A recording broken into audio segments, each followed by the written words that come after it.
morning! Happy Monday. We're just going to wait a couple of seconds for Facebook to notify everybody that I am live. It'll pop up in the comments here and let me know when it's done that. So I hope you've all had a great weekend, and I know some of you were catching up with last week's 555s, which is awesome. Hello, I can see you joining now. Hi, how you going? So we'll wait a couple more seconds and then we'll get stuck into it. Today's topic is all about the statement, I am. And I'm going to... Hello, my beautiful, biggest fan. Good morning. I bet your Halloween's going to outdo our Halloween tonight. We should come over and have a look.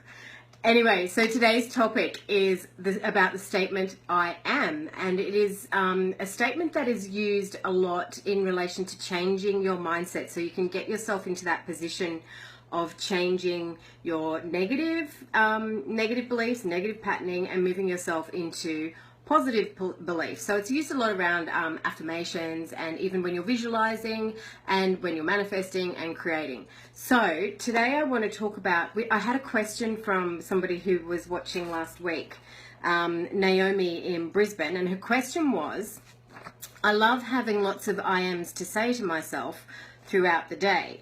Is it okay to have a lot, or should there be a limit at a time? It was such a great question. It was such a great question for me.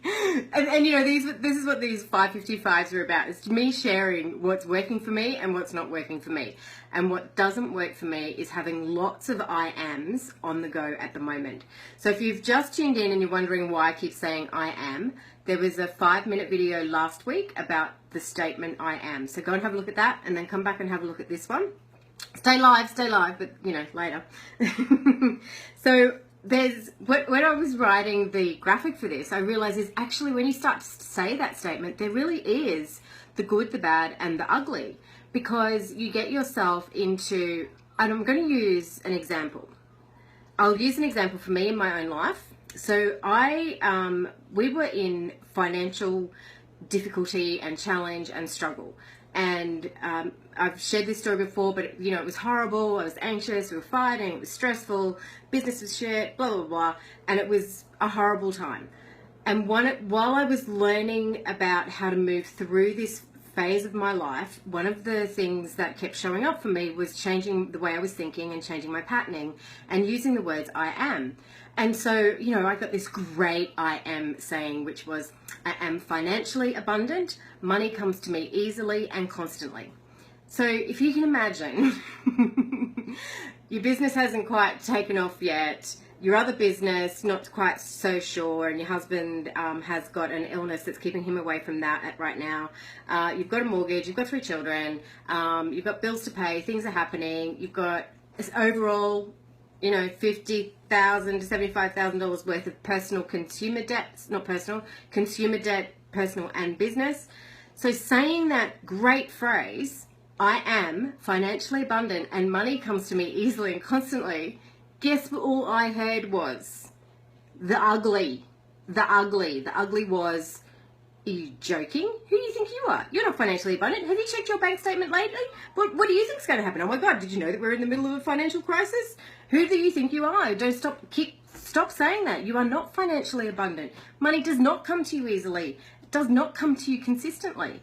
So that was the ugly part of that phrase. So back to Naomi, that's why I only work on one I am, because if you can imagine all of the work that I had to then process to do that and to get through that I am, to get to a place now where I completely can stand in my ground and go, I am financially abundant. Money actually does come to me easily and consistently, all the time, without even thinking about it. There it is. Oh, there it is again. And it's this knowing, it's this feeling. So the good I am statement will often be followed by a bad or a should. And we talked about the shoulds too. So you need to look at that, because then you need to get a little bit down and dirty and get into that ugly and start pulling the ugliness out and go, ooh, and then get back to the truth. Get back to your truth. Okay, right now I'm not financially abundant. At this moment in time, I'm not financially abundant. But you know what? I've got an abundance of this and I've got an abundance of that. I'm so grateful. Start working in that phase and bringing yourself up into that higher energy level and that higher vibration. Now, this isn't something that happened for me overnight. It may happen for you overnight. Didn't happen for me overnight. It took some work, but it took consistent dedication to myself and wanting myself to be a bigger and better version of that. Does that make sense? So I wanted my life to be bigger and better than sitting in, I'm so sick and tired of this happening in my life and cranky, grumpy. So for me, listen to when you say your I am. So the other one that I was reading last week was the other one I've got here on my wall. I'm organized and productive. I'm energetic and I enjoy getting my life in order. I do. I enjoy it when I sit down and I get my life in order. So get yourself into the listening of that other voice in your head, which can be called duality, ego, the mind. The mind takes over rather than the soul.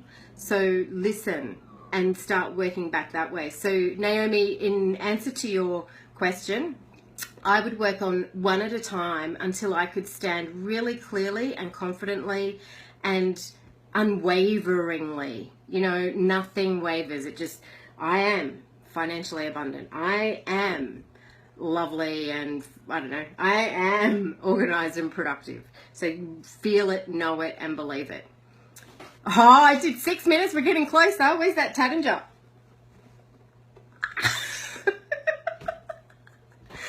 Maybe tomorrow. All right, have a great day, everybody. I'll see you tomorrow. Bye.